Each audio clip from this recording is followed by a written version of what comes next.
కార్మికులు మీరు సంఘాలు ఉన్నాయి కదండి, సంఘాలు ఉన్నప్పుడు మీరు కూర్చోబెట్టి వీళ్ళు ఒక్కొక్క ప్రభుత్వం వచ్చినప్పుడు ఒకలా బిహేవ్ చేస్తాయి సంఘాలు.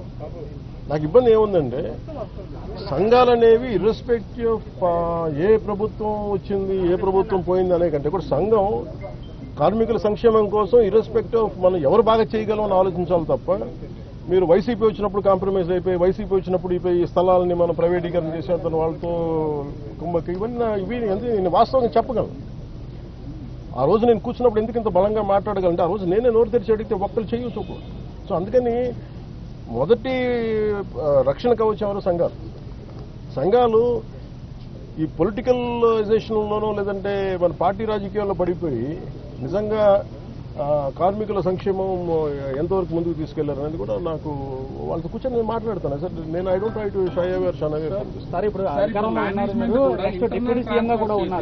కనీసం సార్ మేనేజ్మెంట్ కూడా ఇంటర్నల్ ట్రాన్స్ఫర్ చేస్తుంది. అసలు సంబంధం లేనటువంటి డిపార్ట్మెంట్ ని డిప్లాయ్ చేయడం వల్ల ఈ ప్రమాదం జరిగింది అనేది, చనిపోయినటువంటి వాళ్ళలో కూడా అట్లాంటి వ్యక్తి ఒకరు ఉన్నారనేది ఇప్పుడు కార్మికులు చెప్తున్నటువంటి మాట. అంటే ఇప్పుడు స్టీల్ ప్లాంట్ యాజమాన్యం కూడా ఈ ఎంప్లాయీస్ విషయంలో కొంత అలసత్వం వహిస్తుంది అనేది ప్రధానమైనటువంటి విమర్శ. దీని మీద అసలు ఏమన్నా మేనేజ్మెంట్ తో మాట్లాడడం కానీ ఇవన్నీ సార్ ఇవన్నీ కూర్చోబెట్టి మనం ఇలాంటి సంఘటన జరిగినప్పుడు మాట్లాడతాం. సంఘటన జరిగినప్పుడు అన్ని బయటకు నేను అంటానంటే who is the first line of defence ఇక్కడ మీరు చెప్పండి. ఫస్ట్ లైన్ ఆఫ్ డిఫెన్స్ ఎవరు? కార్మిక సంఘాలు, యూనియన్స్ వాళ్ళ పనులు సరిగ్గా చేస్తున్నాయా లేదు ఇవన్నీ వాళ్ళు మాట్లాడాల్సిందే. వాళ్ళు ఆ రోజు నేను వచ్చి కూర్చున్నప్పుడు ఒక్కరు నేను ఇదే చెప్పాను, మాకు ఇన్ని సమస్యలు ఉన్నాయి. ఓకే మన అందరం కింద పడతాం మీద పడతాం వెళ్తాం 10 సార్లు ఒక నెగోసియేషన్ జరుగుతాయి. అసలు సమస్యని మీరు ఇవన్నీ చెప్పకుండా మీకు అన్యాయాలు జరిగిపోతున్నాయి ఇవి జరిగిపోతున్నాయి అంటే నేను అనేది ఏంటంటే మీరు ఒక లాజికల్గా ఒక రేషనల్గా మాట్లాడకుండా పూర్తి ఎమోషన్ మీదను ఇలా కూర్చొని మాట్లాడితే కాదు. కూర్చోబెట్టి మన లాగ్ బుక్స్ తీసుకోవాలి, ఏమేం జరిగినాయి నిజంగా మీరు చెప్పినట్టుగా అడ్మినిస్ట్రేటివ్ జాబ్ని పెంచి స్కిల్డ్ లేబర్ని లేకుండా చేస్తారు. ఇవన్నీ ఏంటంటే మనం ఆఫ్ ది హ్యాండ్ ఇలాగా మనం కూర్చొని ఇది మీడియా ట్రయల్ కాదు లేదంటే సోషల్ మీడియా ట్రయల్ కాదు. It should be a very deep investigative approach with committee of experts has to happen. దీనికి పొలిటికల్ విల్ ఉండాలి.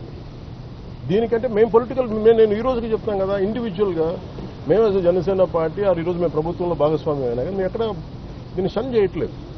More than willing to understand more than మేము పదే చెప్పాం కేంద్ర ప్రభుత్వానికి, ఏది అధికారంలో లేనప్పుడు చెప్పాం ఇది మీరు దయచేసి దీన్ని ఇది ఒక హార్డ్ కోర్ మేము త్యాగాలతో వచ్చింది మీరు దయచేసి దీన్ని చూడండి అంటే మేము దాన్ని స్ఫూర్తిని వాళ్ళు గౌరవించారు. ఈరోజు ఉంది అంటే ప్రైవేటీకరణ కాకుండా ఉండాలంటే. కాబట్టి దీన్ని కాపాడుకోవాల్సింది కూడా ఒక నిజంగా అన్డ్యూ డిమాండ్స్ ఏమైనా ఉన్నాయా, జెన్యున్ డిమాండ్స్ ఉన్నాయా, ఇవన్నీ కూడా చాలా నిబద్ధతతో కూర్చొని చేయాలి సార్. చాలా కన్సల్టేషన్స్ చాలా డెలిబరేషన్ జరగాలి.